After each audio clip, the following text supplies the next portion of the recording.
ഇന്ന് ഞാനൊരു ടേബിൾ ഓർഗനൈസറാണ് ഉണ്ടാക്കുന്നത്. അതിന് കുറച്ചധികം തന്നെ ക്ലേ ഞാൻ എടുക്കുന്നുണ്ട്.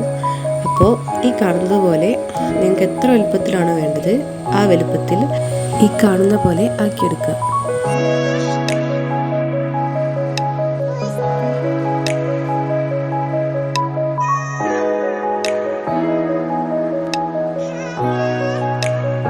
പിന്നെ വെള്ളം ഉപയോഗിച്ച് ഇതുപോലെ ചെയ്താൽ മാത്രമേ ക്രാക്സ് ഒക്കെ വരുന്നത് നമുക്ക് നോക്കാൻ പറ്റൂ.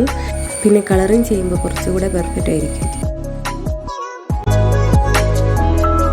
പിന്നെ 4 ഭാഗത്ത് ഇതുപോലെ കട്ടിങ് വെച്ച് കൊടുക്കുക.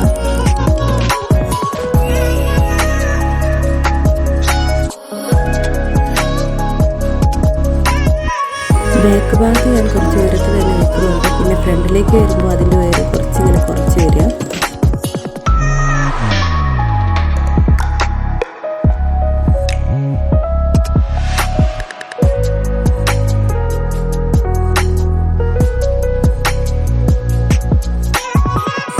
പിന്നെ നമുക്ക് സെൻറ്ററിലൊരു കട്ടിങ്ങാണ് വെക്കേണ്ടത്.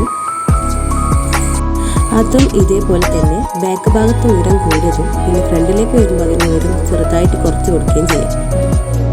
നിങ്ങൾക്ക് ഇഷ്ടമുള്ളതുപോലെ ഓരോ കട്ടിങ് അങ്ങനെ വെച്ച് കൊടുക്കാം കേട്ടോ. പിന്നെ ഞാൻ ക്രോസ് ആയിട്ടാണ് വെച്ച് കൊടുക്കുന്നത്. ഞാൻ ആദ്യം വിചാരിച്ചത് നേരെ വെക്കാനോ, പിന്നെ ഞാൻ ക്രോസ് ആയിട്ട് ചെയ്തു.